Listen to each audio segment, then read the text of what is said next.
Now, if you don't want success, then you don't have to watch this video. You can watch some other videos. The only difference between me and everybody else, I can execute it better than most people. You have to understand the world revolves around value. Need motivation? Watch a Top 10 with Believe Nation. Top 10, I got a top 10. Got my motivation high for my top 10. Gotta learn from the wise women and men. All my life, like 9 and 9. For my top 10, top 10, 9 and 9. This one's for my top 10. He's Dan Lok, and here's my take on his top 50 rules for success, volume 2. Enjoy. Okay, let's kick it off with rule number 1. Get attention. Look at Kim Kardashian. It shows you don't need talents to make money. You just need to get, well, is she a great singer? Is she a great actress? What the f does she do? She gets attention. Yes, and people pay for their attention.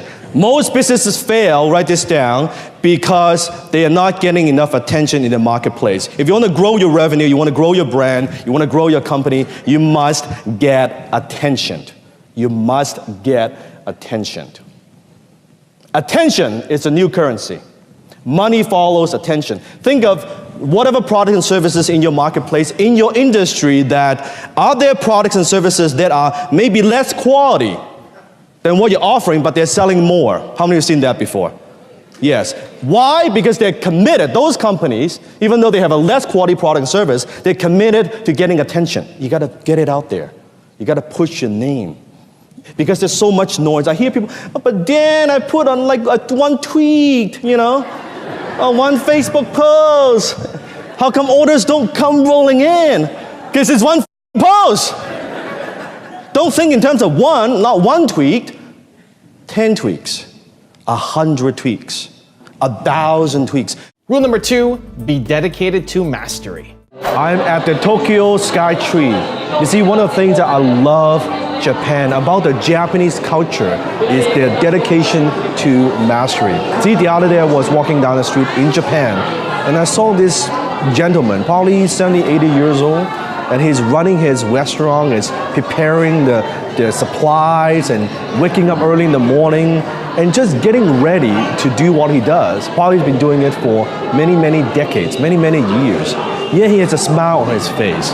You see, that is absolutely incredible. Because when you think about it, in the North America culture, you know what I'm talking about, that we are sometimes very impatient, that we want something immediately, that I think we don't dedicate enough time to mastery, that we don't dedicate enough time to master something in our lives. And most people who struggle financially, you notice, they jump from one thing to another. They try a little bit of this, a little bit of that, a little bit of this, a little bit of that, extremely distracted, and they don't focus on that one thing. So how do you master anything? How do you master a skill except dedication? You see, in Japan, it doesn't matter if they are making chopsticks. It doesn't matter if they are running a restaurant. It doesn't matter if they're making noodles. It doesn't matter if they're making shoes. Chances are sometimes they've been doing that for generations, that their father did the same thing, and they're running a small business. And they don't look upon what they do as just, oh, it's a job that I'm doing, that, oh man, it's a job. No, it is their career. They take pride in what they do. Even making a little dessert, you can see the dedication, the effort, the thoughtfulness that go into it. I think that's something that I find it not just fascinating, but something very much I admire. It's something that I think we can all learn from. You have to understand that when it comes to mastery, you don't get it overnight. It takes time. You don't build this overnight. It takes years and years and years of dedication. That mastery, there's no shortcut. Rule number 3, serve. How can you be of service and give back to others? You see, success is not about what you get, it's about what you give. And I don't just mean giving stupidly, I mean giving strategically. Giving help, giving back to others who deserve your help. And not everyone deserves your help, but you can find that brilliance where it's something that you enjoy doing nonstop It is what you are good at, what comes easy to you. At the same time, it is a service of others and that you can impact other people, you can give back to others. Then life is easy, life is good because you love doing it. And naturally, if you are good and you love doing it, naturally you will get good, right? And when you get good, you'll be able to help more people. See, this is something I learned the hard way because for the first 10 years of my business career, let's say from my 20s to my 30 years old, when I'm just building my empire, I was all about me. I know what that's like. It's all about, how can I make the most amount of money, right? How can I grab all the chips on the table? There's no win-win, it's only win-lose. And I want to win and you're going to lose. And I did that. And I made quite a bit of money. But something was missing, something wasn't working until I learned that it's not life, it's not just about yourself. When you can integrate your strength, what you're good at, and you can impact other people, life becomes much more interesting. Not to mention, when you make it about others, guess what? Money comes to you so easily, so effortlessly. Rule number 4, have a mentor. Number 4, and that is having a mentor. A mentor. Standing on the shoulders of giants, learning from someone who's been there and done that is extremely critical. Why we invent the wheels? Why not borrow someone else's wagons instead, right? Whatever that you want to do, someone else has already done it. You don't have to start at the very bottom. You can start at where your mentor is gone and start right at that level and then go from there. Isn't that a much smarter way to learn instead of going through the school of hard knocks? Also, if you want to learn how to have more confidence, check out my 254 Confidence series. It's free. The link is in the description below. After you practice martial art, you develop this natural self-confidence. Not cockiness, but you develop this natural self-confidence. Rule number 5, get it going. You don't have to get it right, you just have to get it going.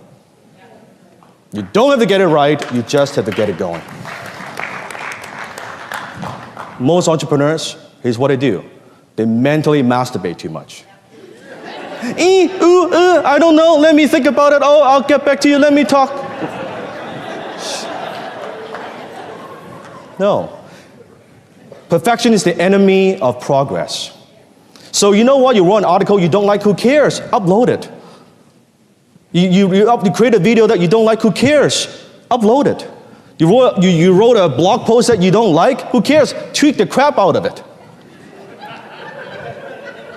There's a great quote that I love from Reid Hoffman, the founder of LinkedIn. He said, if you're not embarrassed by the first version of a product, you've launched too late. If you're not embarrassed by the first version of your product, you've launched too late. Rule number 6, find your brilliance. So in order to be successful, yes, hard work has its place. A lot of people work hard, but it's not enough. It's part of the equation, but it's not the only factor. I believe to be successful in life or in business, you need to find what I call your brilliance. That's right, your brilliance. What comes easy for you, but it's hard for others? What comes easy for you? What are your strengths? What are you naturally good at? Not necessarily just physically, but it could be what skills do you have? What is easy for you? Because sometimes we take it for granted. What is easy for you may not be so easy for others.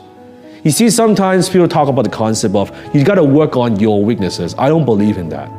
I believe if you work on your weaknesses, at the end of your life, you will have, guess what, a lot of strong weaknesses.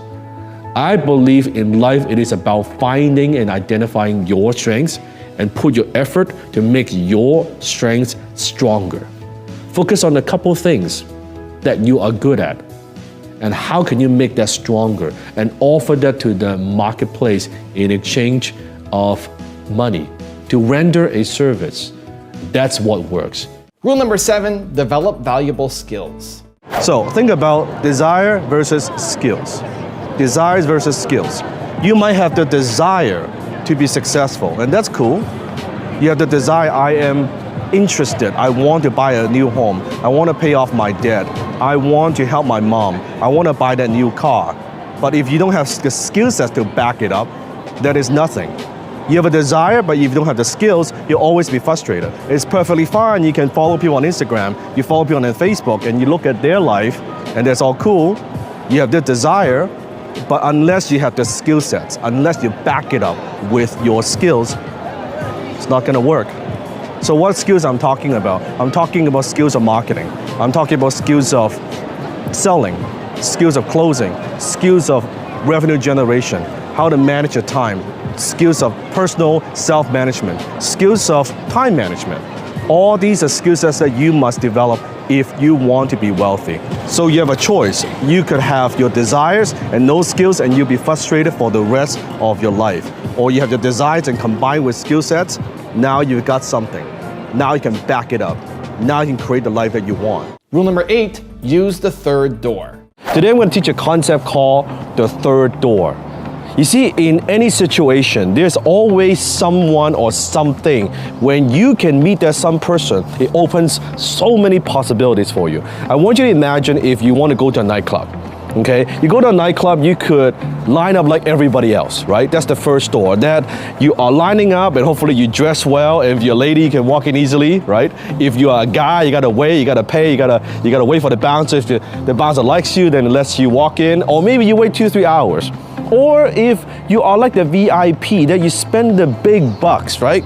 Where now you get a VIP table, you're spending big money, that's the second door. You could go in and you don't have to wait in line like everybody else, but you're spending a lot of money. Now the third door, I'm talking about something different, where let's say you get to befriend with the DJ that you know is gonna play at that night. Or it's a very popular DJ, and you befriend with that DJ, let's say a couple of weeks in advance, and you get to know the DJ. Now that's the third door. You get in a club without paying all this extra money, without lining up, you can kind of skip the line. And then because you find that one person that can help you skip all the headaches, that can skip all the typical traditional way of approaching someone. So I want you to think about in your business, when you don't have that resources, when you don't know somebody, don't let that stop you. Where's the third door? How can you find that person? If you get to meet that person, it'll open up the door possibility for you. Rule number 9, add value. If you want to develop, establish relationship with powerful, successful people, here's what you do. Do not go up to them and pitch your stuff. Don't try to sell them your stuff. Okay? You have to understand when someone comes up to me and say, "Oh, Dan, look at my product, look at my thing, can you promote it, You have to understand what it sounds to me. It's like, well, Dan, you don't know me, but can you endorse me to your most important clients and partners? It's no different if I walk up to the street and I walk up to a beautiful woman and say, your place or mine?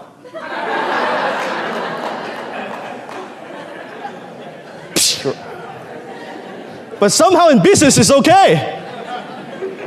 So here's what you do. Here's how you follow up. Here's how you do what? Let me give you a tip. Do not give them your business card. It is not their job to follow up with you.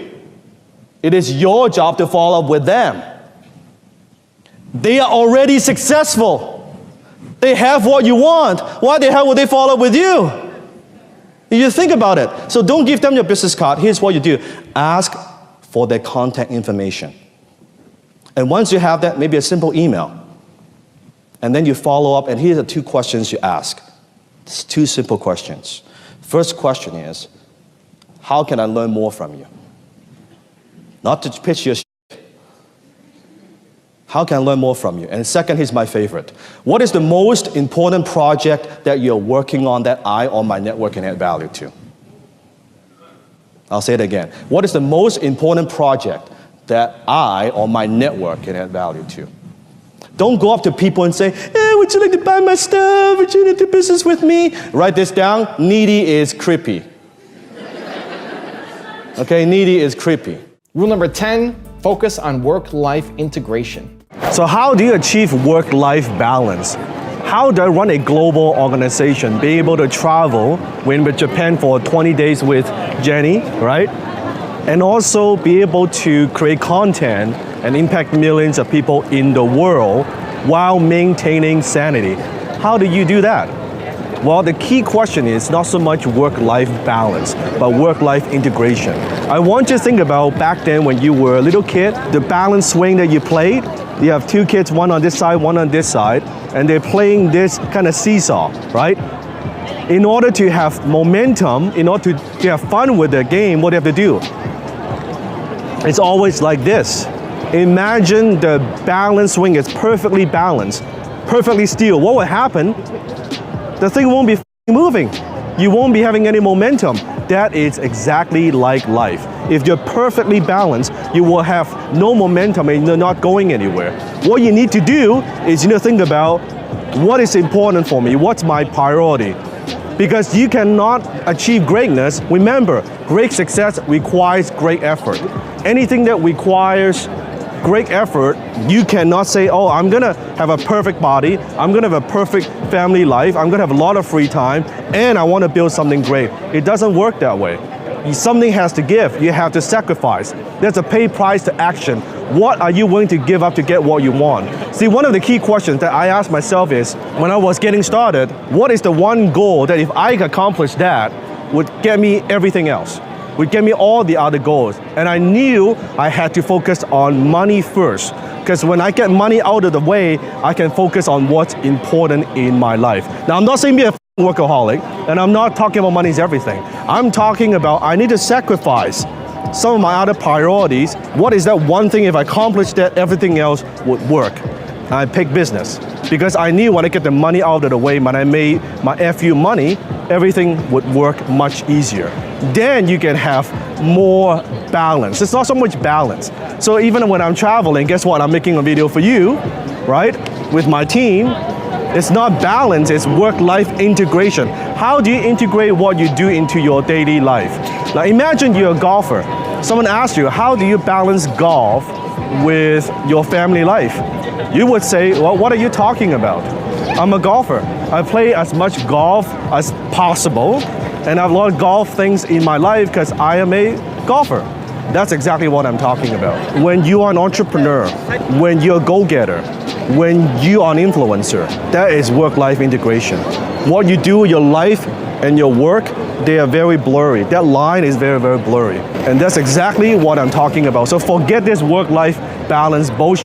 Focus on work-life integration. How do you integrate your life? How do you integrate with your work? How do you integrate all of that with what you do? That's the secret to having that work-life balance. Rule number 11, pay the price. I remember the first 5 years when I was building my empire, building my business. That first 5 years, I was working. I did not take a single day off for 5 years straight. I was working every single day, 12 to 14 hours. I remember there were nights where I actually literally worked till exhaustion and I fell asleep on my desk. That's the price that I pay. While all my friends, they were drinking, partying, watching sports game and chasing girls, I didn't do any of that. I was focused, I was obsessed because I was willing to pay for the price for success. I was committed to spend a few years doing whatever it takes, doing things that other people are not willing to do, making sacrifices that other people are not willing to make so that I could do what I want to do for the rest of my life. What about you? How bad do you want it? What's the price you are willing to pay? Rule number 12, wake up. And one of the most common things I see that haters, critics are posting is Dan Lok is a scam. He's a scam artist, he's a fraud. In order for me to quote unquote scam you, I will need something from you, which I don't. Please don't do me any favor. Don't buy my books, don't buy my course, don't even watch my video. Don't do me any favors. Do me a favor, don't watch my stuff. I don't need anything from you. I don't need a penny from you, ever. I don't even want you to buy anything. Please let me know your name. I'll put you on the list so to make sure my team knows please do not spend a penny with me. I do not want anything from you. I have everything I need. I have everything I want. The reality is this, the biggest scam in human history is you've already been scammed. If you're over 25 years old, if you're honest, if you have nothing in your bank account, you have no money, you're not living your dreams, you got nothing to show for, you've already been scammed. You have nothing, zero. You've been scammed. You've been scammed by the school system. You've been scammed by the society. You've been scammed by the government. You've been scammed by the corporation. You have nothing. You've already been scammed. No one can take anything from you because you got nothing for them to take. You got to think about it. You've been scammed by your preconceived ideas of how things should work, but not actually how it works. Wake up. Look at the world as it is, not as how you think it should be. Whenever people want to make a change, they want to change their lives. They don't want to follow the traditional path. Go to school, get good grades, get a job, work till you're 65. Hopefully, with a little bit of luck, you can retire.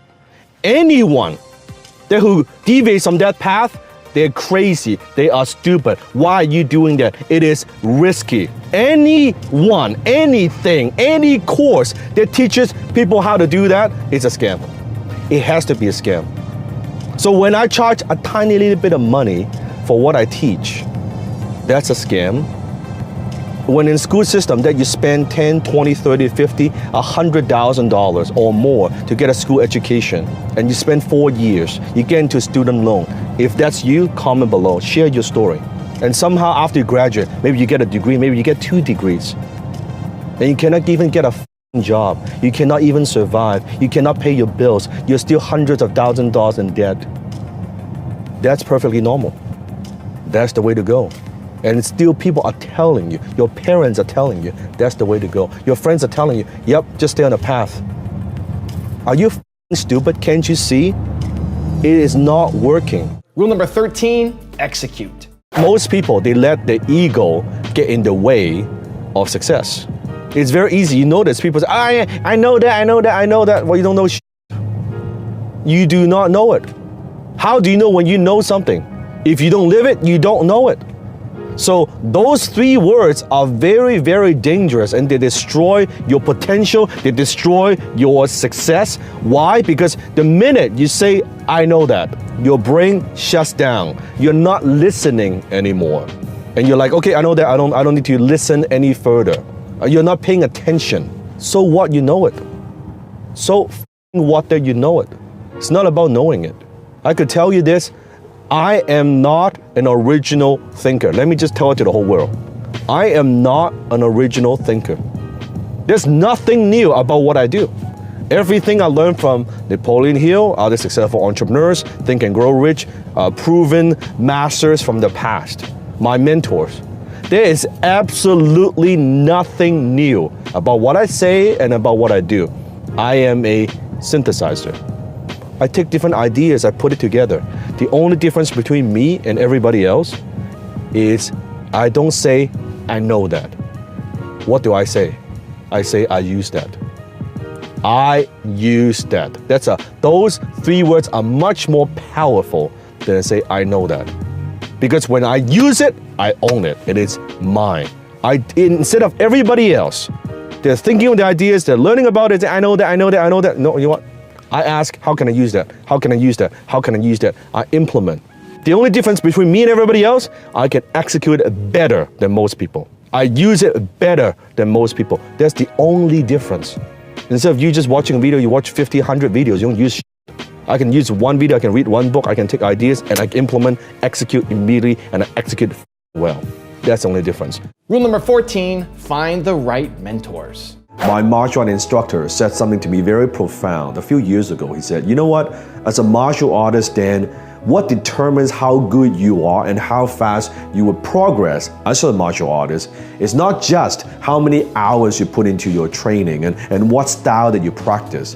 What determines how good you'll become is your sifu, your instructor, and who you learn from. Now, at first, I didn't quite understand. And later, after I studied with him, I trained with him, my martial instructor, I realized, wow, what a profound statement. Because think about in a martial art context, Imagine if you want to learn different martial arts. You want to learn Krav Maga, you want to learn Taekwondo, you want to learn karate, you want to learn boxing. Whatever style or MMA, whatever style that you decide to choose, your instructor would dictate, would determine how good you are. Your coach, their skill that gets transferred to you. Think about that. It's the same in your financial life. Who do you want to learn from? Realize when you learn from somebody, when you listen to their advice, you become them. You get their lifestyle. Rule number 15, master, don't dabble. Master, don't dabble. Master, don't dabble. Master, don't dabble. A lot of entrepreneurs, they have this, what I call shiny object syndrome. Okay, it's social media, it's Periscope, it's Twitter, it's Facebook, it's whatever flavor of the week or flavor of the month. They never take the time to master anything. Focus on one thing and build on the next. Master one. In my career, I focus on building one skill first and then build the next. First, I focus on marketing, then I focus on internet marketing, then I focus on management, leadership, then I focus on deal making, investing, but one thing at a time. So my approach is more like this. Most entrepreneurs' approach is like this. You got to build one thing, be successful, and then work on it. Rule number 16, don't make excuses. The other 4 words that are very, very dangerous, they'll ruin your life, is I can't afford it. How many said that to yourself? How many said that maybe just yesterday, maybe just today? Comment below. I can't afford it. Now this I learned from Kiyosaki. Again, nothing new. He talks about when people say, I can't afford it, again, it shuts down your brain. There is no creativity required when you say, I can't afford it. You want something in your life, I can't afford it. I want to buy that car, I can't afford it. I want to support my parents, I can't afford it. I want to take that vacation, I can't afford it. I want to send my kids to college, I can't afford it. You see how it is? I can't afford it, I can't afford it. It is an easy way out because you're just making an excuse. So I can't afford it. It requires no effort. That's a poor person's mentality. And you know there's poor people say that a lot. I can't afford it. What, you think money grows on trees? How many heard that before? Comment below. Instead of saying I can't afford it, ask yourself a powerful question, and that is, how can I afford it? How can I afford it? The minute you ask that, it opens up a world of possibility. The minute you change your vocabulary, instead of a statement, a victim statement, I can't afford it. Stop. How can I afford it? Maybe I can't afford it with my current job. Maybe I can't afford it with the way that I'm conducting business. But how can I afford it? What do I need to do? What knowledge do I need to acquire? Who do I have to be? What new skill sets I need to develop in order for me to afford this? Do you see how those questions are much more powerful, much more empowering? Wouldn't you say? So how can I afford it? Rule number 17, have clarity. When people come to me and say, hey, Dan, I want to make more money, I always say, here you go, here's a dime. You just made more money. You see the problem with an answer that is that vague. It doesn't give you power, it doesn't give you clarity. So it's not just about, I want to make more money. How much more money exactly do you want to make? And also, I always say it's not just how much money you make, it's how you make the money. What would you do for money? What would you not do for money? Where do you want to live? Do you like a big house? Do you want a townhouse? Do you want to live in a condo, or do you want to live in a penthouse? What kind of car do you drive? It's not good enough to just say, oh, I want to drive a Mercedes. Exactly what color, what model, what upgrades do you want? Let me give you a perfect example. I've had multiple opportunities come across my table where it would require me to go to Asia and do more business in Asia. Multi-million dollar opportunity. But in order to do that, it will require me to maybe stay here for 6 months in Canada and then go to Asia for 6 months. Or a lot of travel back and forth. And I asked myself, the money is good, but does it fit my lifestyle? Is this something that I want? And I said, no, that's not something I want. I prefer to stay home. I don't want to travel as much. So there you go. What I will and what I won't do for money, right? Where do you want to travel? How often? What hotels you want to stay in? What kind of charities do you want to help? Who do you want to help? What kind of investments do you want to own? Do you like real estate? Do you like stocks? Do you like bonds, mutual funds? Whatever it is that you want to invest in, that's clarity. You cannot act and you cannot take action. You cannot improve your financial situation if you don't have clarity. Lack of clarity means lack of power. And power is the ability to take action. Extreme clarity leads to extreme results. Rule number 18, walk your own path. The biggest thing that holds most people back. It's not the how to, it's not the know what, it's not don't know what to do, it's not the business idea, it's the fact that they cannot operate on their own, being able to self-motivate, at the same time not having to get permission from the people around them. That they wish, how come, don't you know I'm doing this for you? How come you guys don't support me? How come my family don't support me? How come they don't understand? I don't get it. I want to make more money. I want to be more successful to better their lives. How come they don't understand? Guess what? Most of the time, they will never understand. You're expecting something that won't happen. That's what's holding you back. You're expecting them to give you permission. Yeah, go for it, cheer you up. No. Now, the question is, why don't they support you? It's very simple. It's very, very simple. I go through this whole thing exactly in my own life. First of all, they don't understand. Because most of us, we grew up in the miseducational system where it's teaching you to behave a certain way. Go to school, get good grades, walk this path, get a degree, get a job, work till you're 65. Marry, have kids, get a big mortgage. That's your life. Anything that deviates from that, anything that's not the traditional path, that is stupid, that is dangerous, that is wrong. You shouldn't do that. You should do this. So the minute you want to walk a different path, the people around you, your loved ones, they feel like you're so weird. How come you can't do what everybody else? Just be normal. Just settle. Why? Don't take risk. Play safe. Get a safe, secure job. And the more you deviate from that traditional path, the more they feel like the bigger the distance between you and them. They're afraid to lose you. They're afraid that to lose you, they're afraid that you leave them behind. That's why you don't have the support. And all your buddies, all your friends, do you really think they want you to be mega successful, to live that dream life, to travel, live in that beautiful home, to drive that car that they could never afford? Do you really think they want you to be that successful while they are living paycheck to paycheck? Hell no. They might say, oh yeah, we cheer for you, congratulations man, good for you. Deep down, enviness, jealousy, lower self, it's human nature. So what I'm saying is don't even expect it. You're wasting your time. You do what you think is right. You do what you believe is right. You walk your own path. They might see it, they might not see it. I'm not expecting to see it. This is my life, it's not their life. I do what I know I need to do. Rule number 19, learn to deal with rejection. He said 5 minutes into the conversation, you made multiple grammatical errors. And you speak with an accent. I don't think I trust you to write my copy. And he said, I think you're full of shit. And he hung up. Now at the time, I was already feeling very insecure about English as my second language. That's the first time in my life that I felt rejected. I felt embarrassed, humiliated. And I was so mad and so pissed off. First at the prospect. How dare he talks to me like that? Why does he have to attack me like that? What did I do? All I'm trying to do is to make a living and provide for my mom.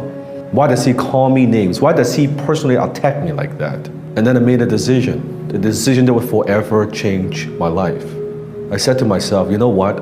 From now on, I don't want to feel that again. I'm gonna work on my English. I'm gonna work on myself. So that someday, one day, not only that I will be able to speak with clarity and conviction and confidence. Someday, as a Chinese, as an Asian, as an immigrant, someday I will have these guys pay to hear me talk. They will pay to hear me speak, hear what I have to say. And I did that. See how many times in your life sometimes you feel rejected. That you feel why do people reject you like this for no good reason whatsoever? Maybe it's a job interview. Maybe it's a business deal.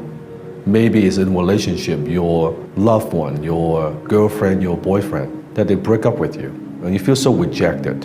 One thing I've learned about rejection is it all depends on perspective.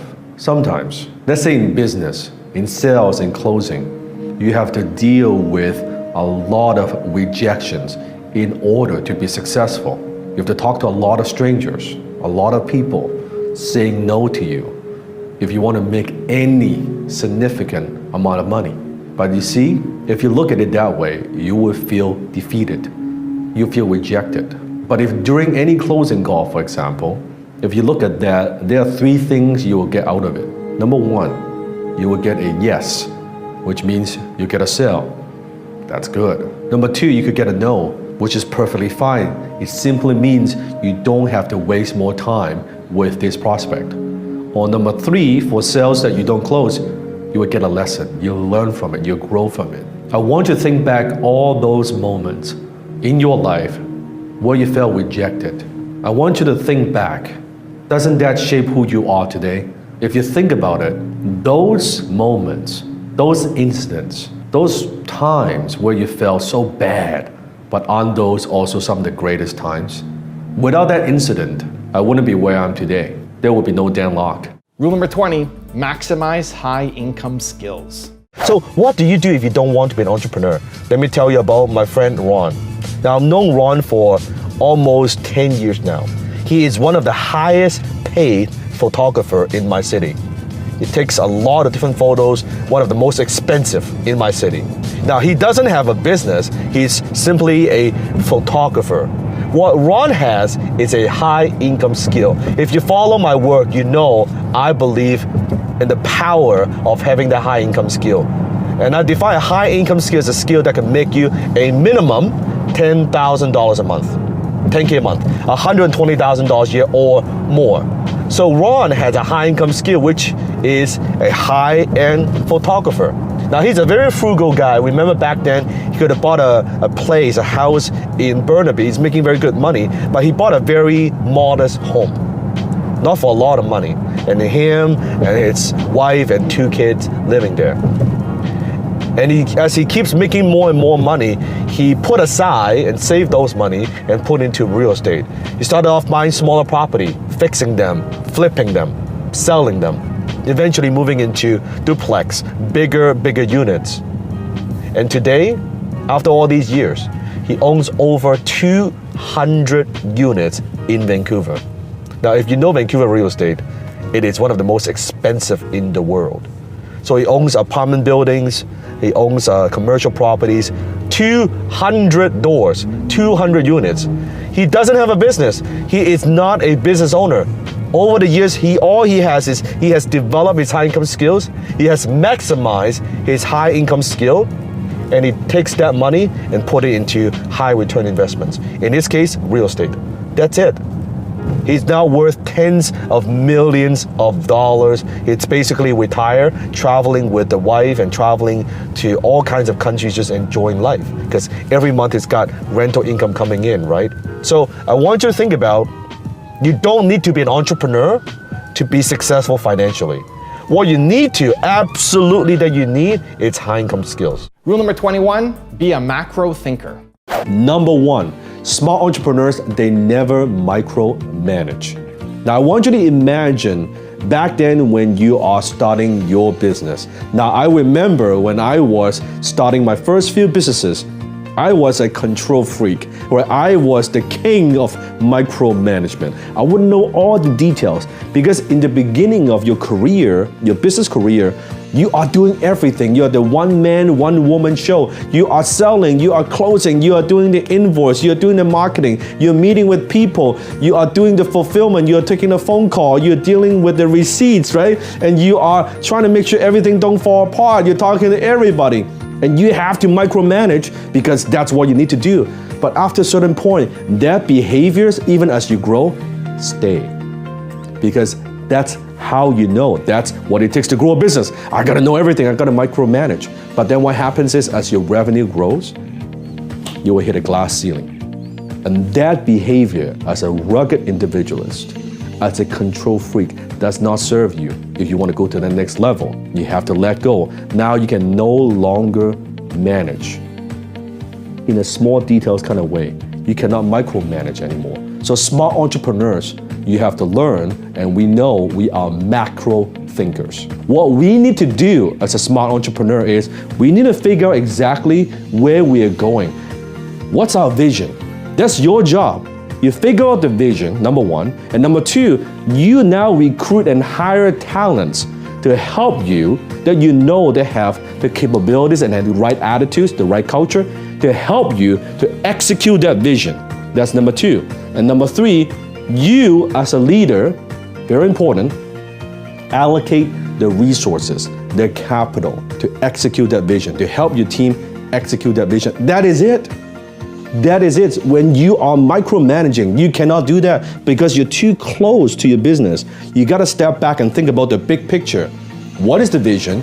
Who do I need to have on my team to execute this vision? And how do I allocate my resources that will help them prioritize, that will help my team to execute that vision? And that is it. So, small entrepreneurs, we don't micromanage. Rule number 22, provide more value.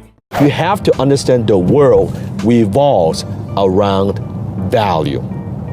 So if you understand the world revolves around value, the business of making money is nothing more than a value and value exchange. Once you realize that, that is how money works and that's how the game works. So what we do is we trade our time, if you're an employee, our products or services, our expertise as an entrepreneur, right? Our skills, we trade that and exchange that with other people for money. What it means is the more value that you could provide, the more money people are willing to trade you with it. It's that simple. So instead of just focusing on, I want to make more money, being all desperate and all panicking, what you focus on is, instead of becoming a person of success, become a person of value. If you want to make more money, the question you have to constantly ask yourself is, how could I be a person of value? How could I become more valuable? How do you become more valuable to the marketplace? Once you understand this, money is not an issue because the marketplace is always willing to pay good money for good value. And you notice people who don't make a lot of money, people who are struggling or people making minimum wage, they are easily replaceable. This is someone working at a restaurant, a waiter, waitress. Maybe they do a very good job, they work very hard, but if they leave or the boss, the manager fires them, they could be easily replaced. When you could be easily replaced, you are not very valuable. The more difficult you are to replace, the more valuable you are. That's the secret that will guarantee if you'll be broke or you'll be rich. Rule number 23, find great partners. Be very careful who you select as a partner. You cannot do a good deal with a bad partner. I've had a few partnerships in my life, and the ones that are good, they are very good. We have a good relationship. We make a lot of money together. We create a lot of success together. But the handful that are bad, they hurt me tremendously. One bad partner that I had actually had to a point where we were fighting. He stole my customers, and I had to actually shut down the company and start a new one and clean up everything that I have. Set up a new entity, walk away with a lot of money just because of the bad partners that I had. So a good partner is great, but you cannot do a good deal with a bad partner. In fact, I would rather do an okay average deal, but with a great partner. Because with a great partner, we're resourceful, we collaborate, we mastermind, we work together, and that we can turn any bad deal into a good deal. Rule number 24, stop saying someday. The one word that holds you back from success is exactly that word, someday. You see, unsuccessful people, they say someday. Someday I will take that vacation. Someday I would pay off that debt. Someday I would quit my job. Someday I would start that business. Someday I would be able to provide for my family. It's always someday and someday.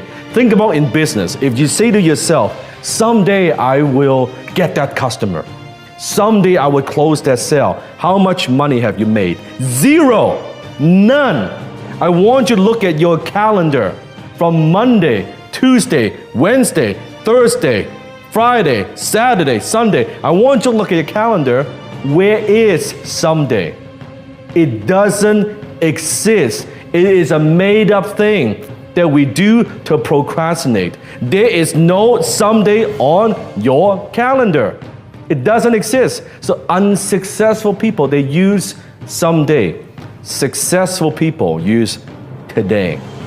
Today is going to be the day. Today I'm going to take action. Today I'm going to make it happen. Today I'm going to close that sale. Today is the day that I'm going to make shit happen. I'm going to get shit done. Write this down. Procrastination equals poverty. Procrastination equals poverty. You see, unsuccessful people, it's always, oh yeah, I'll do it later. I'll do it tomorrow. I'll do it someday. Successful people will say today. You see, when you use the word someday, why is it so destructive? It's simply this. When you use the word someday, you might think it makes you look noble on the outside because you are putting off your dreams, your goals, right? You're making a excuse because simply saying, well, someday because I am not ready. So someday I will do that later. And someday never comes. And you'll never be ready. You don't need to be ready to do something. You don't have to get it right, you just have to get it going. You do not have to get it right. You just need to get it going. It doesn't exist. It makes you look noble on the inside. When you think and you lie to yourself that it is the responsible thing to do, that I'm not ready, I don't want to take any risk, I don't want to take any chances, when it is the most selfish and irresponsible thing that you can do to yourself and to your family. It doesn't exist. Eliminate that word from your vocabulary. Either say, you know what, I'm going to do it today, or I'm not going to do it. Rule number 25, don't expect support from others. So what do you do when others don't support you in your life? It reminds me of the story. There's this fisherman, and he goes out there to the sea and he would catches these buckets of crab. And one man walks by and sees that he's got this bucket, right? And there's no lid. And the man is asking this fisherman, well, if when you catch different crabs, aren't you afraid that why don't you have a lid? Aren't the crabs going to crawl out? And the fisherman is like, yeah, if I have one crab, that one crab will crawl out. However, if I have a bunch of crabs, no, I don't need to worry about it because they will make sure that any single crab tries to crawl out, the other crabs will pull that crab right back down with where they are inside the bucket. That's the theory, the story of the buckets of crab. Guess what? You have a lot of crab people in your life. They try to pull you down. They try to drag you down. They try to keep you where you are today. They don't want you to get out of that bucket. Now, why is that? You have to understand, if you are seeking validation, you're seeking approval, you are waiting for someone else's permission where, yeah, you know, it would be nice, I want to accomplish all these great things, I want to do these things, and I want to, create all these things, I want to achieve all these goals, but the people around me, they don't support me. So what? Don't expect them to support you. That's not their job to support you. If you need the emotional support to do what you do, you don't have what it takes. Rule number 26, listen to your customers. You see, you don't have to be the marketing genius. Your customer is the marketing genius. They would tell you what they want. They would tell you what they like. And they would also tell you what they don't like and what are they willing to pay for. They vote with their wallets. And that's the best bet. You see, most entrepreneurs, they spend so much time working on the thing or making their thing better, but they don't spend enough time listening to the customers. Is this even what they want? Did they tell you that that's what they want? Are they giving you feedback, or are you building something that nobody wants? And that's how most entrepreneurs fail. Now you might say, well, Dan, what about Henry Ford when he invented the car, Ford Motors, right? What about back then? He said, if I was to ask what my customers want, then everyone would say faster horses. Well, there's exception. If you are selling and you're offering some kind of disruption technology, that's a different story. Because then you're anticipating the needs of the marketplace and you are essentially creating your own market. I'm not talking about that. That's a very small percentage of the entrepreneurs. For most entrepreneurs, we are more tapping into the existing needs, the existing desires that people already have. And we're tapping into that. That's how we make most of our money. So smart entrepreneurs, we never stop listening, paying attention to what our ideal customers want and what they need. Rule number 27, value your time. Rich people, we value time more than we value money. Poor people, they value money more than they value time. And that's why if there's something with my Bentley, an oil change, or I gotta go do something or fix the car, I'm not gonna do it because it's not worth my time. My time is much more valuable. I have other activities that I could do that could bring in more money. Now you may be saying that, well, easy for you to say, you're Dan Lok. You've got money, of course you could do that. That is not true. You might be thinking because you are rich, that is not true. I got rich when I started valuing my time. Most people never get rich because they never value their time. Rule number 28, don't be arrogant.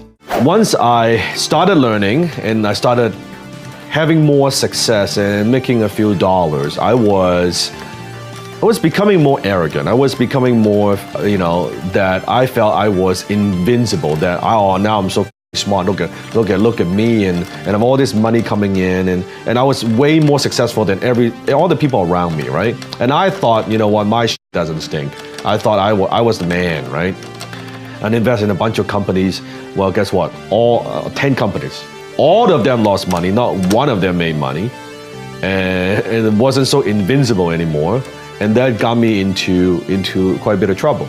So that's what I would say. Don't be arrogant. Get out of your ego. Be humble. Stay humble. Be open-minded. You can learn something from everybody. Rule number 29, use the DIG concept.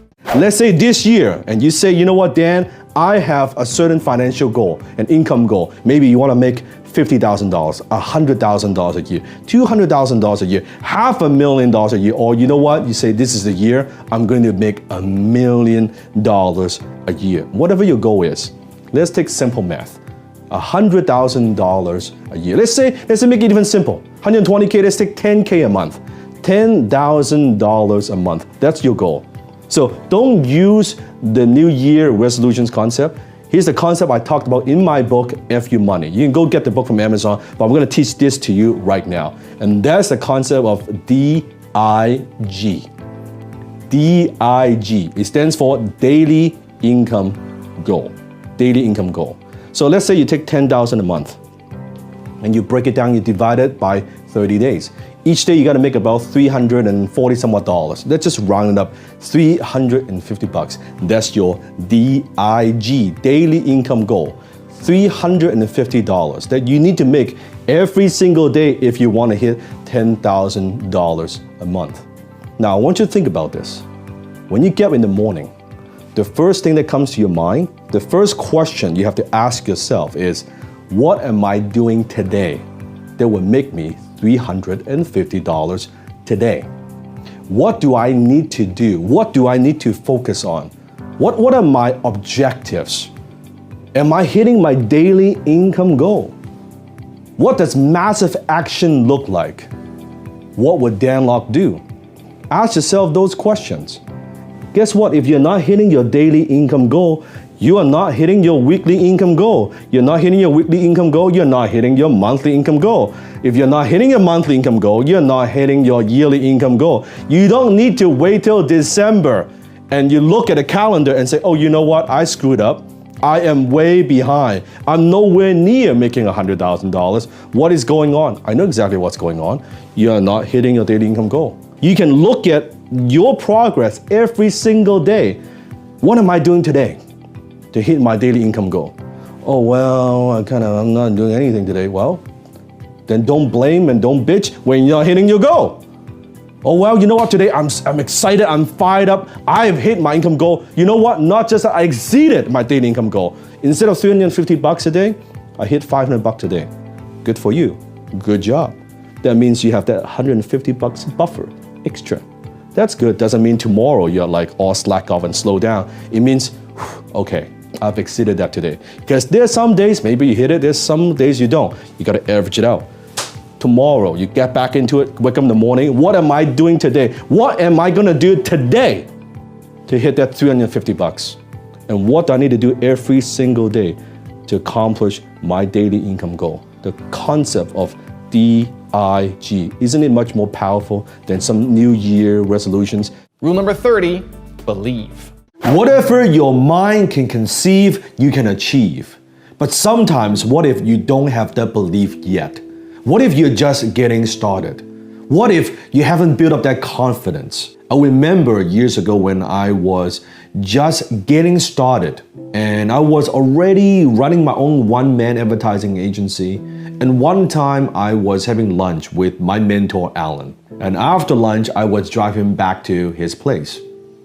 And in the car, I was asking him a question. Now, at the time, my English name was actually Daniel. So it's Daniel Lok. So I was asking him, Alan, I'm thinking of changing my name. And he said, well, what do you want to change it to? And I said, you know, my name right now is like Daniel and it's okay, but it feels a little, I don't know, it feels a little young. I want a name that has just a little bit more punch and maybe sounds a bit more mature. He said, okay, so what are you thinking? I said, I'm thinking of shortening the name to just Dan. And he paused. He said, okay. So Dan, like Dan Lok. I said, that's right, Dan Lok. I think it's kind of punchy, it's got that oomph to it. And he was sitting in the passenger seat. And he did this motion, he said, Dan Lok. He said, I could see that. I said, what could you see? He said, I could see Dan Lok live, big banner in a big conference. I said, what? I said, that's right. That will look good. It's got impact. It's impactful. And I'm like, I don't see that. I'm just simply kind of changed my name to be a little bit more memorable. How could you see Dan Lok live? This is way before I was even doing any kind of public speaking. I was just very much like an introvert and writing copy, right? You're hiding behind my computer. See Dan Lok live, a big conference. What do you mean? See, he saw something in me that I didn't see. He believed in me. My mentor believed in me more than I believed in myself. I didn't see the possibility. I couldn't believe it. I couldn't even see that. But he saw it. So sometimes in life, maybe you don't have that belief in yourself. That's okay. I didn't have that belief in myself. But don't underestimate when you have someone believe in you more than you believe in yourself. I tell my students all the time. I said, I believe in you more than you believe in yourself. And if you don't believe in yourself yet, that's okay. Borrow my certainty so you can go on and develop your own belief. And someday, maybe you can use that belief to achieve what you want. Rule number 31, don't follow your passion. Don't follow your passion. You heard me right. I said, don't follow your passion. I say that one more time. Don't follow your passion. Now, what am I talking about? You hear this all the time. People talk about, you gotta find your passion. Do what you love. It's a very North American thing. Let me talk to you about the Asian culture. We don't talk about growing up, the concept. We don't talk about, oh, you gotta find your passion. You gotta find what you love. No. In the Asian culture, first you focus on making a living. You do not have the right to talk about passion before you make a living. Now, it's a very different philosophy. I'm not saying one is good or one is bad, or they're just different. If you think about it, if you cannot pay your bills, if you're not providing for your family, you're not being the husband, you're not being the wife that are supporting your kids, they're sending them through schools, they're supporting your parents, then you have not earned the right to follow your passion. When I was getting started, let me tell you this. The first few years of my career, I was working my ass off. I was in front of my computer 12, 14 hours a day. I was calling, I was working hard. There was no passion. There's not one bit of that I like. You think I want to be in front of my computer, studying, learning, growing, doing stuff, getting called, getting rejected, meeting with people, doing all the hard work?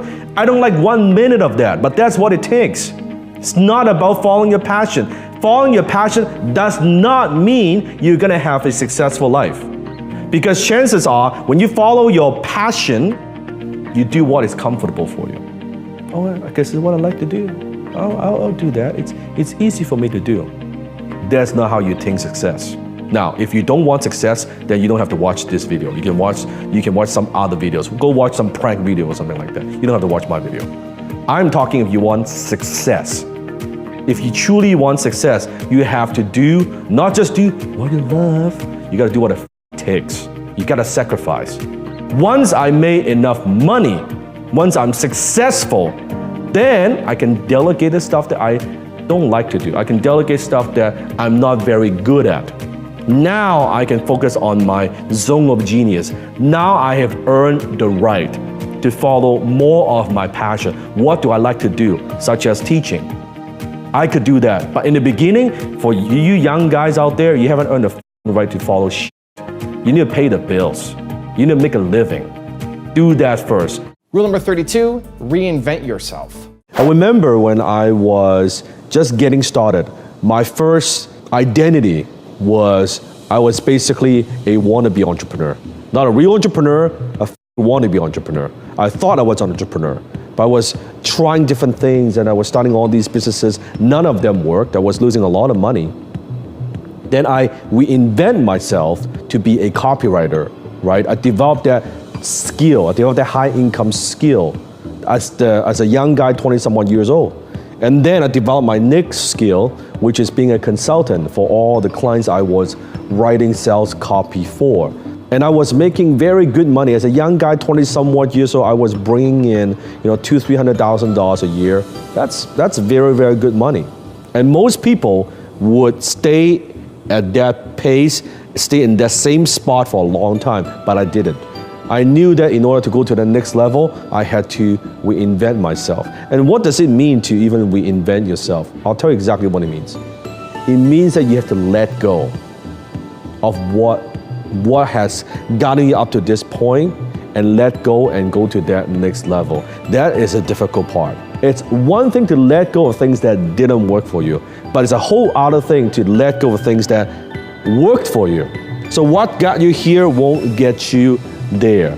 So I was making good money, I had all these clients, and one day I made the decision, I didn't want to do that anymore. I had to transition from being just a copywriter or a marketing consultant to being an internet entrepreneur. I needed to make a shift in my identity. And I called all my clients one day, and I fired all my clients overnight without knowing what the next step is going to look like. But I knew deep down that I knew that's the right thing to do. How many of you ever had an opportunity that it requires you to take some form of action, to take that leap of faith, but deep down you know that it's scary as f, but it's the right thing to do? And I did that. And I fired my clients and I started and pursue my full-time career as an internet entrepreneur. Rule number 33, get mentors. Why I'm able to accomplish what I've accomplished at a young age instead of at the age of 50, 55, and 60. And that's learning from a mentor. Learning from someone who's been there and done that and continues to do it. Imagine if you are an athlete. You want to learn how to play basketball. Yes, you can learn from yourself. Yes, you can kind of play basketball with your friends. But if you want to be a professional, guess what? You need to get a mentor, you need to get a coach to show you exactly what drills do you need to practice on a daily basis to get better. What are some of the exercises that you have to do? And the coach, he's watching you, he's correcting you, right? He's shaping you, he is molding you, he's helping you to get to that next level. That's the power of a mentor. I am where I'm today. Yes, I have made a lot of mistakes. Absolutely. I have learned from other people, my peers. Yes. But I'm where I am today because of my mentors. Rule number 34, get more exposure. The one key that unlocks wealth in business is distribution. Distribution is what unlocks wealth in business. In fact, ask yourself this question. If you're in business yourself right now, you are selling a product, you're selling a service, you're selling online, offline, it doesn't matter.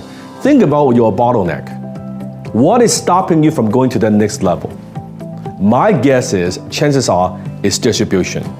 It means that you're not getting enough exposure and attention in the marketplace right now. And attention, the right type of attention, is the new currency.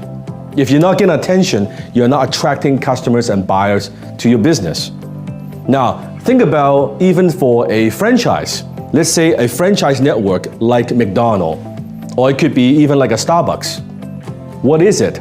They have many locations, but really it is a distribution network. It is a distribution channel for them to sell more coffee or more products or more fries or more burgers in all these different locations. That's what that is. Distribution unlocks wealth in business. Rule number 35, learn to filter.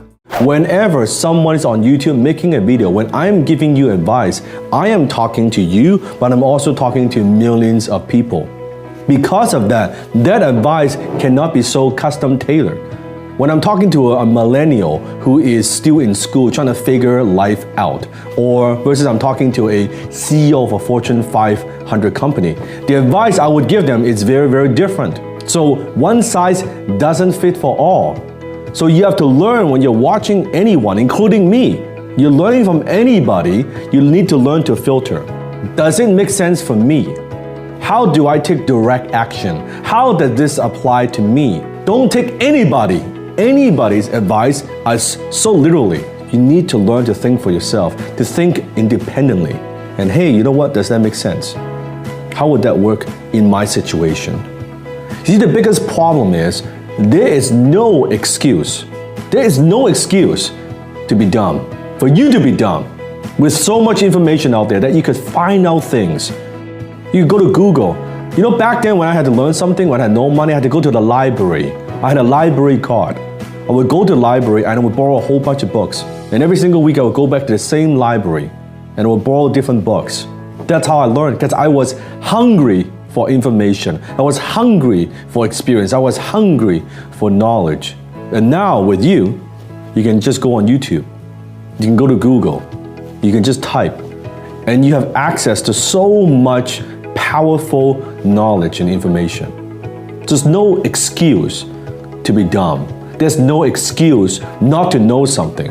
You don't have to like it, but you cannot not know it. Being dumb is just bad. Being dumb and broke, that's like really bad. Rule number 36, achieve mastery. I still remember when I was struggling financially and I was jumping from one thing to another, going from one idea to another, going from one business to another, looking for that perfect business, looking for that perfect opportunity, looking for everything external except looking within. What am I missing? And that's how I had all those business failures, and I had 13 business failures before I found my first success. And the problem was because I was chasing all these things and I was doing a little bit of this and doing a little bit of that, and I was dabbling. You notice when you dabble, you never achieve mastery and you never achieve greatness. You look at in any industry, in any endeavor, it could be entertainment, it could be sports. Even think back Michael Jordan when he was the greatest basketball players of all time. And then when he went into baseball, remember that? Comment below. What happened, right? Didn't do so well. Went back to basketball and kicked ass, right? Championships. So if you think about people who try to do a lot of different things, they don't do that well.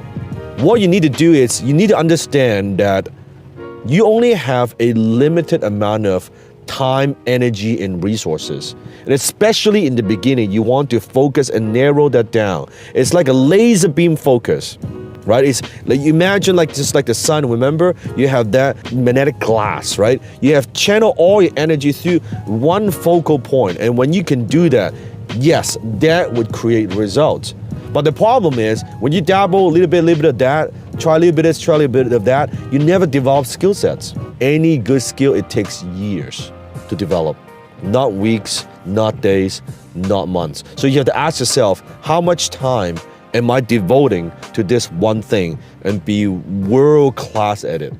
World-class at it. Rule number 37, learn how to persuade. I believe the easiest way to influence somebody, not to convince them, not try to twist their arm, but the easiest way to influence somebody, to persuade somebody, is by asking them questions.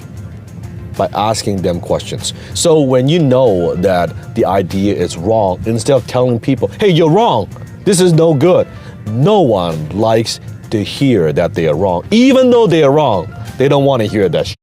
It's much better to ask them question, hey, you know what? Yeah, it's okay, we can go with this plan, but have you ever thought about this? What are the consequences if this doesn't work out?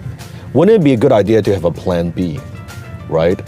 And yes, this maybe it's gonna work, but what's the downside of this, right? And can we live with the downside?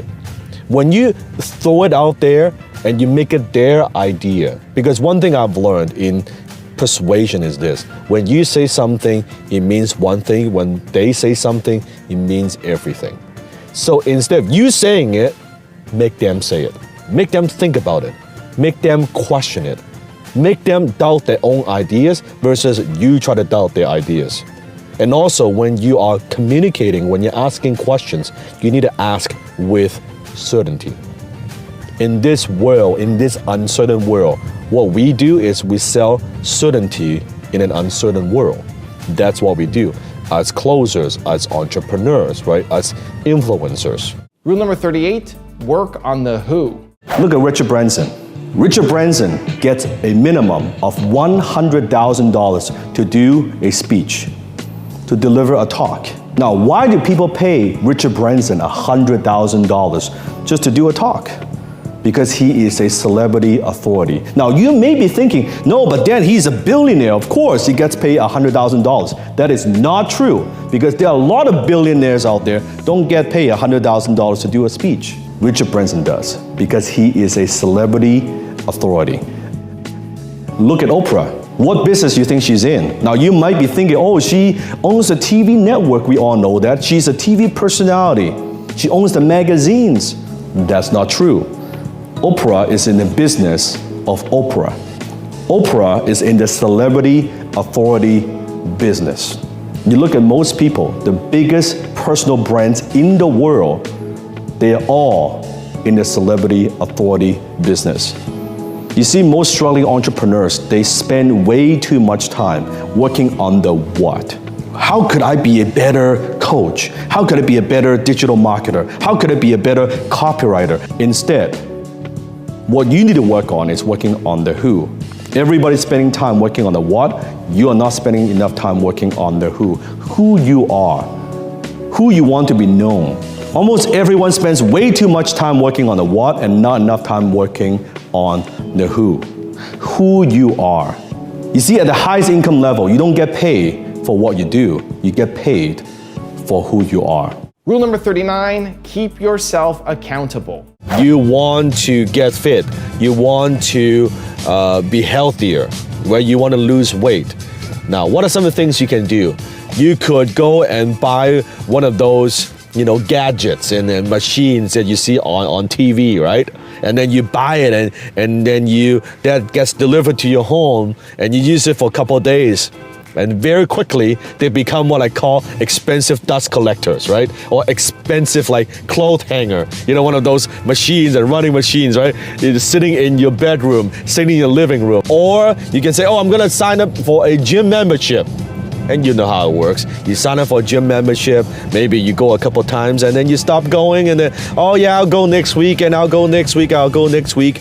No one is holding you accountable. You cannot even hold yourself accountable. And then guess what? But you sign a 3-year contract, you sign a 2-year contract, but you end up not using that gym membership. Now imagine a different scenario where, yes, you're gonna lose weight, but you're gonna hire some people, you're gonna surround yourself with people who hold you accountable, who keep you accountable. So let's say you hire a personal trainer, and you know that personal trainer is costing you whatever, $30, $50, $80, whatever that it costs you. The personal trainer trains with you, comes up with some kind of a meal plan and some kind of exercise planned for you. Well, guess what? Chances of you doing what it takes, that probability goes up. Rule number 40, ignore the haters. People will love you, people will hate you, and none of it has anything to do with you. You see, haters hate for 3 reasons. Number 1, they see you as a threat. They're your competition. They try to put you down for their own personal gain. Or they're what I call parasites. Exactly what it sounds like. They're parasites. I have people, same thing, use my name, set up fake Facebook account, fake social media account, pretending to be me, promoting whatever product and service, whatever bullshit that they've got. It's normal. Number 2, they hate themselves. See, haters don't hate you. They hate themselves. You are a reflection of who they wish to be. You notice a lot of haters online, nameless, faceless, fake name, hiding behind a keyboard, the keyboard warriors, probably a 14-year-old teenager living with his mom in the basement. That's what they do. Or they read one post, they watch one video, and they think they've got you all figured out. It's as stupid as reading one paragraph from a book, and they thought I've got the book all figured out. I know what the book is about. That's okay. Not everyone deserves to know the real you. Let them criticize who they think you are. And number 3, they want to be you, and that's why they hate you. Every single time they see you on social media, it's a reminder of what a failure they are, what they could have done. It's easy to find fault in what you do instead of finding fault in what they do. Easy to point out what's wrong with you than fix what's wrong in their life. That's okay. Don't worry about those who talk behind your back. They're behind you for a reason. Rule number 41, master the skill of closing. Do you know how to close? Can you articulate the value of what you do to your potential clients? Do you know how to ask powerful questions that compel people to buy? Are you comfortable talking to strangers, presenting your ideas, demonstrating your product or service? Closing skill, I believe, is one of the most important, if not the most important skills you need to master if you want to be rich. When you're talking to customers, you're closing. When you're talking to vendors, trying to persuade them to give you better terms, guess what? You are closing. When you're talking to your employees, you are closing. Rule number 42, focus on the thing that matters. I think there are many opportunities we can take advantage of, but I think in life there are only certain moments where you accomplish more in 7 months than you've accomplished in the last 7 years. It's a very different kind of opportunity, right? So when you have those opportunities, do you recognize I will be able to accomplish more in these 7 months than what I've done in the last previous 7 years? You gotta recognize, hey, this is one of those opportunities. I better not f this up. I better not let this slip through my finger, right? It's a very different thing. But people don't have the awareness to recognize this is what that is, right? How do you know? Like, do you just feel it, or? You would feel it and you would know. It's very simple. You know, hey, you know what? If this is just like the internet back then, if this is what I think it is, and this goes the way that I think it would go, holy shit, like where would I be, right? That's all I could think about, right? The first mentor, if I could learn a skill, I wasn't even thinking about it, but if I could learn the skill, high income skill, copywriting, and that would take me at least off this treadmill, because I was not making money, my business was losing money, I wasn't going anywhere, my mom wasn't paying, taking care of my mom, well then what I need to do? So if this works and I could have someone that I could go to, like I would take advantage of that. And that's exactly what happens, right? Because I was making like next to no money to making 10K within 1 year. Like it doesn't take a rocket scientist, right, to figure that out. And then from there, because I'm in the industry, consulting and then speaking, it just branches out from there. And then when I took that skill, went on the internet, I'm like, wow, this is like, there's no competition. This is crazy that I'm able to get in this early back in 2004, right? Like, wow. I wasn't even thinking about, there's no competition. No one is like marketing a ton online. And then I was selling like ebooks and stuff like that way before ebook was popular, right? I was selling it in a .exe file. Because that back then you don't have PDF. You need to have a software in order to read the ebook. It's like a floppy disk? No, but you need to download software in order to read the ebook, right? And it's like this type of stuff. So that's what I mean. I don't think in life we get more than 3. Like if you get this done, you accomplish this goal, it gets you everything else. What is this thing? You get this, you get everything else, right? You be able to help your mom pay off the debt, buy the car, get the girlfriend, get everything else. Get this done, everything gets done. Then why do I need to worry about this? I don't need to worry about this. I just need to worry about this. Then I get everything else. But what most people do, oh, maybe I did this, a little bit of this, a little bit of this, a little bit of this, to try to catch everything. I'm like holding it with 2 hands. I'm so focused. And that's why my life, you see even today, like really, no joke, why I'm only good at a couple of things, maybe a handful of things. Everything else, I'm like useless. You know, like the most basic thing in life, like cooking, or I don't know how to do it. Because I never spend a minute of my time on those things. I don't know how to turn on the laundry machine. I just don't know. I don't know how it works because I've never done it. All my focus is on this, nothing else. I block out everything else and just this. All these day-to-day stuff doesn't matter. Rule number 43, compete based on value. In the marketplace, a lot of the people, when they want to price their service, here's what most people do, right? Especially when they're getting started. They go into the marketplace and they're thinking, let's see what other people are charging, right? If I'm offering, let's say, a copywriting service, well, let me look at what other people charge. And they say people will charge this price and some people will charge this price. You see the range. Well, you know, maybe I'll just charge somewhere in the middle. That's how usually people price the service. That's not a very smart thing to do. Because right there, you are competing based on price instead of competing based on value. So what dictates your price is supply and demand. So the first thing you need to look at is, with what you do, is it a blue ocean? Meaning, are you unique enough in the marketplace? Are you uniquely qualified to solve this particular problem for your prospects? So back then when I was a copywriter, I wasn't trying to be a copywriter for everybody. I was trying to be a copywriter only for speakers, trainers, and people who put together events. The reason for that is because back in the day, when they do an event, there's always a very high payout. It's a high ticket offer, right? They do an event, it's possible that they're selling $2,000, $3,000 ticket, and they could have hundreds of people in the room, and they need my marketing piece, my direct mail letters, to put butts in seats to fill those seminar rooms. So they know even if they pay me $5,000, $8,000, $10,000 to create a campaign, in their mind, oh well, you know, if I sell 2-3 seats, it pays for Dan's fee. It's easy to justify. So you need to think about when you price what you do, what is the value that you're providing? And how can you compare the value you're providing with the service that you provide? So you're thinking about just, well, here's what I do, you will not be able to charge a lot. A much better way to look at this is, okay, how can I package what I do? So now I'm selling a result, I'm selling an outcome, or better yet, I'm selling money at a discount. I'm selling money at a discount. What does it cost the prospect not to do business with me? That's a very good question. Write it down. What does it cost the prospect not to do business with me?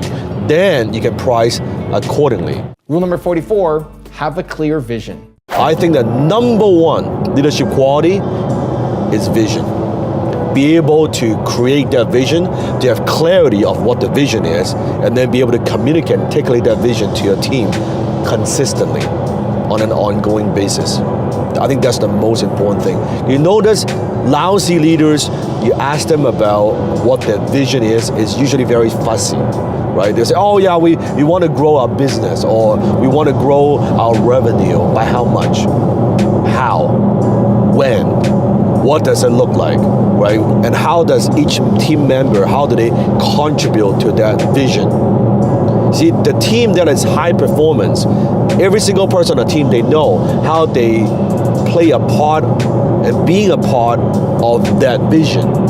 So what I do all the time is I am selling my vision to my team all the time. Every single month when we have a big team meeting, I do that. Beginning a team meeting, here's the vision, saying the same thing again and again and again. Sometimes I would make the vision bigger. Sometimes I would pivot the steps of what we need to do. Or are we behind or are we ahead? But the vision is so critical. So what I do as a leader all the time, I'm thinking about where are we going? Where are we going? And how much clarity do I have for myself? How much clarity do I have for the company? How much clarity do I have for the team? So I think that's the number one leadership quality. Rule number 45, learn public speaking. The number one fear that most people have is public speaking.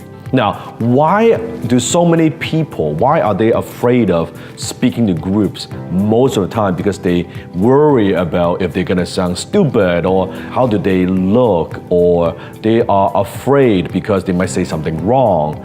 All these things, but you look at great leaders, almost all great leaders, they're all great public speakers, such as Steve Jobs, right? Such as Tony Robbins, Warren Buffett.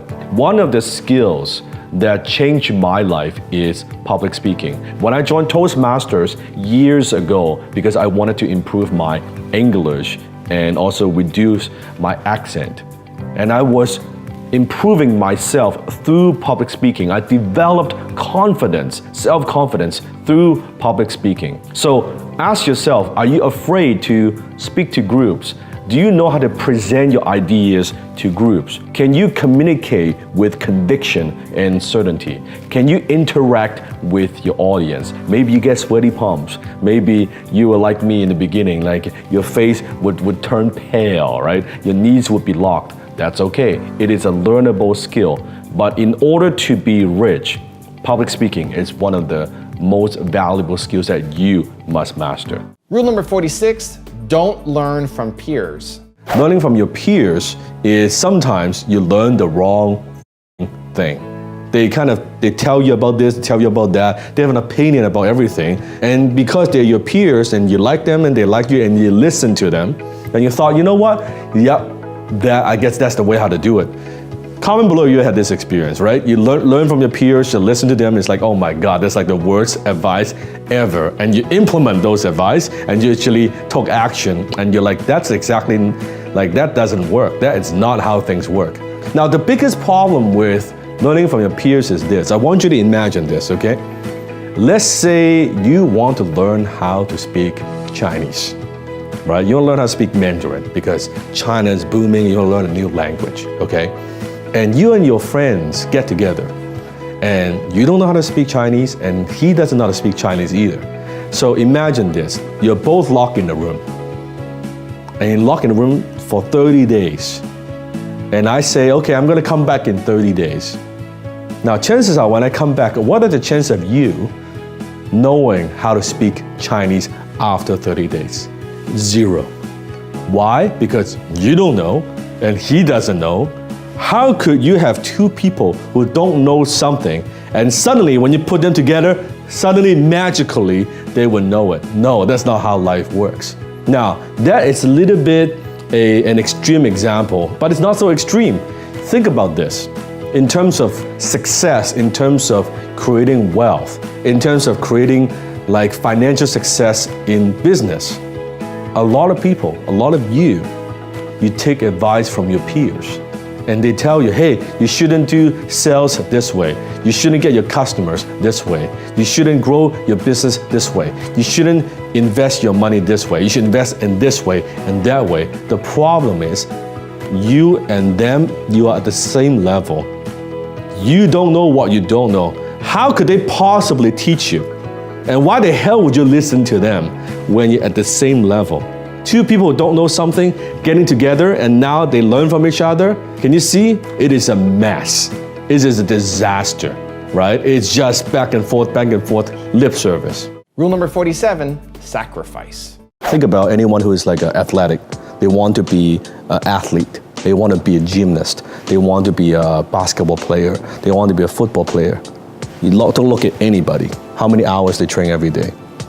You look at anyone who's like at the, forget even Olympic level, anyone who's like at the professional level, how many hours they have to swim every day. Look at Michael Phelps, how many hours, years and years and years. And that's why they're the very best at what they do. There's no such thing. When you put your energy in 4, 5, 6 things, something's got to give. Something's got to give. You can't. Versus if you focus on this, you will never get to this point when your energy is like that. It's only get to this point when it's like this. This is single focus. But when you focus on this, by the time they say you're 20 years old, you're living like this, you're making 6 figures a year, your friend is like, dude, it would take them, I don't know, 10, 15, 20, even 30 years. You might never even get to that point, ever. Ever. Just think about that. So you want to pay the price early or you want to pay the price late? Rule number 48, master one thing. Let me tell you something that no one talks about and why I believe for 99% of the people watching this video right now that multiple sources of income is a bad idea. It takes a tremendous effort to build up just one source of income. It takes a lot of time and effort just to sustain one source of income.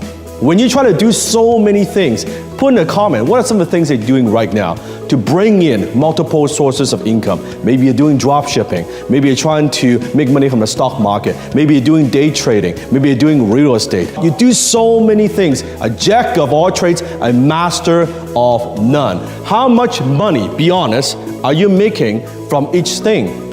So instead of trying to make a little bit of money here, a little bit of money there, a little bit of money here, a little bit there, you never get good at anything. Rule number 49, find good team members. Now, one of the things that I do when it comes to bringing new people on board, and that could be an employee, could be a contractor, it could be a salesperson, it could be any of the roles that you might have. What I like to do is imagine that person is a jockey. How do you know if the jockey will perform well in a race? What I do is I would always give them a lame horse first. That's right, a lame horse. I'll give you a perfect example. So one of the key team members that we have now, Blake, who's my director, first he comes to the company, he wants to help me to boost my Instagram followers. At the time I only had a few thousand followers on Instagram. So I wasn't paying a lot of attention to it. I was a little bit skeptical. Would this work? Would this not work? And Blake came up with this amazing proposal and plan. I said, okay, run with it. Now, in the beginning, I didn't give him a lot of resources. I didn't give him any manpower. I said, do what you could. I gave him very, very little. He was asking me to even get some new photos for Instagram. I said, no, take whatever I have, see what you can do. And he was able to do so much with so little. He was able to grow the Instagram following as well as generate revenue for the company with very, very little resources. Now, that's a lame horse, right? I gave a good jockey a lame horse. See how far he could go, right? And afterwards, I say, okay, this is pretty good. Let me give you some more resources. And rule number 50, the last one before a very special bonus clip, is prove them wrong. My high school geography teacher told me, why can't you pay attention? Why are you so stupid? You'll never amount to anything in your life. I'm gonna fail you in this course. My manager at my first job, you dirty rotten good for nothing. Why can't you floor? You'll be lucky if you ever get a job at McDonald's. I don't have a Lamborghini. I'm not interested in a Lamborghini. My favorite, the AE86. The AE86 represents the classic underdog story, who punches above its weight class and showing the world that you don't need an expensive car. You don't need a powerful car to win a race. The character, Takumi, beats every opponent that comes his way with precision, with skill, and the AE86. My whole life, people telling me, well, Dan, you can't do this, you can't do that. You can't immigrate to a foreign country and start all over again. You can't drop out of college and be a success. You can't start your own business, you have no business degree. You can't do copywriting. You flunked English twice when you were in high school. You cannot start a business on the internet. No one makes money on the internet. You can't be a millionaire. You can't be a multi-millionaire. You can't become a best-selling author. No one would buy your book. Who do you think you are? You can't hit 10,000 subscribers on YouTube. Nobody watches your video. You can't hit 100,000 subscribers on YouTube. You can't hit 1 million subscribers on YouTube. You can't build a global organization using social media. You see, in life, there will always be haters. There will always be doubters. There will always be non-believers. And then there will be you proving them wrong. Now I've got a special bonus clip from Dan on how to have an entrepreneur's mindset that I really think you're going to enjoy. But before that, it's time for the 3-point landing questions. Let's go from just watching a video to taking action. Here we go. Question number 1. What's the one skill that you want to master? Number 2, how will you keep yourself accountable to mastering it? And number 3, how can you provide more value to your customers? Number 1, it is your mindset, a proper mindset. Now, when I say about mindset, exactly what do I mean by that? I'm talking about your beliefs, your attitudes, your ideas, your insights, your belief about business, your belief about entrepreneurship, your belief about employees, about team building, your belief. Having that proper mindset, that entrepreneurial mindset is the foundation if you want to build a successful business. You see, most people, they want to build a successful business, but with an employee mindset, that does not work. You have to have the proper entrepreneurial mindset. Hi, this is Dan Lok. If you're a fan of Evan's work, if you want to know exactly how to model my success, I want to invite you to join me for a special online training. All you have to do is click on the link below. You can join me for absolutely no charge. So click on the link below and I will see you in class. If you want 50 more rules from Dan Lok, check out the first top 50 I made on him. The link is right there next to me. I think you'll enjoy it. Continue to believe, and I'll see you there. The more you try to chase the money, I want to make the money, I want to make the money. You can see these people, they're so desperate, they don't make money. You don't make money. If your life stinks, it's your fault.